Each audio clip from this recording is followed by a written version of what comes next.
border to border. Tell us why Americans right now should be concerned with what happened with Brexit, should be happy about what you did with Brexit. Oh, look, Brexit is the first big win against globalism.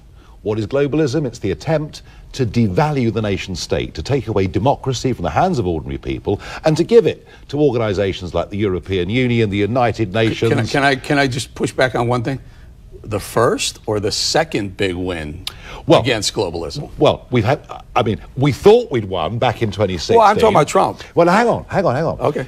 We started it, right? Now, I'm going to claim this. I know we nearly always follow America, but in 2016, we started it in June, okay, with the vote to leave. Then Trump gets elected in November. Fantastic. And here we are, nearly 4 years on. We finally, despite years of the establishment trying to stop it, we've got Brexit done. We're out, we've left, and as you introduced me, I lost my job on the 31st of January. I'm unemployed. It's great. But you're seen as the leader of Brexit, and you're beloved across not only England but also around the world for people who are against globalism. Well, I've fought this battle in the UK. I've also, as you know, come to America many, many times, and I'm a huge supporter of Donald Trump and his regime, and I think the omens are very, very good for him in November. But equally, you know, I'm now spreading this message around the rest of Europe too, that normal countries do not give up their democratic rights of self-government, their identity, their flags to foreign bureaucrats. Is it safe to say that by exiting the European Union, Brexit, the similar thing would be what Trump is trying to do by breaking these trade agreements, renegotiating NAFTA, breaking other unilateral, bilateral, trilateral... It's part of the same game, isn't it? It's part of the same game. You know, of course, you want to cooperate with friends around the world. You want to trade with friends around the world. What you don't want to do is take away from the American people or the British people the ability to make their own decisions. So yeah, Trump is very much on this. And Trump, look, Trump is a very proud American patriot. He believes in the nation state. He believes in the flag. He believes in the American people. He believes in putting their interests first. It's exactly what I believe in too. And do you know what? It'll be a healthier, more peaceful world when we get back to nation states. You know, right before we started this, Nigel, you pointed to my cell phone and said, let's talk about that for a minute. I was like, well, why does my audience care about my cell phone? But explain what's going on. This is kind of interesting. Pay attention to this. Two really big things. The first is that Boris Johnson's one big mistake is to allow Huawei into our new 5G network. The Chinese telecom that may be spying on the world. Well, that's run by the Chinese Communist Party. I mean, there's no maybe about it. That's what they do. They've been doing it for decades. And that's a problem because it kind of puts a trade deal between the US and the UK into jeopardy. It kind of threatens some of our intelligence sharing. So I'm concerned about this. But what it's done for me, it's opened up a big investigation into the whole telecoms industry.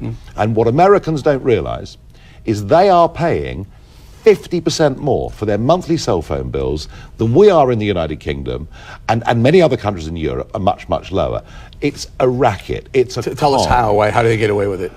Because what's happened is the model is wrong. You know, sometimes a business model can be wrong. You know, the airline industry had to change its model. The telecoms industry, by selling spectrum direct to people who provide your cell phone services, they've all paid too much money. They're all in debt. Is it price fixing? And that's where, well, it's a cartel, basically. Okay. And what we need to, and that's where the Chinese came in. In America, cartels are illegal. Well, I tell you what, I mean, I'm a guest, so I must be slightly careful, but have a good look at this industry. Why are you guys paying 50% too much for your cell phone bills? It's an outrage.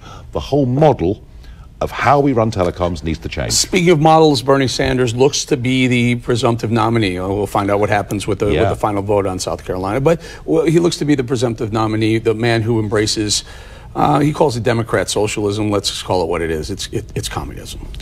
It's a form of I think it's wonderful. I'm cheering Bernie Sanders all the way. I think it's wonderful.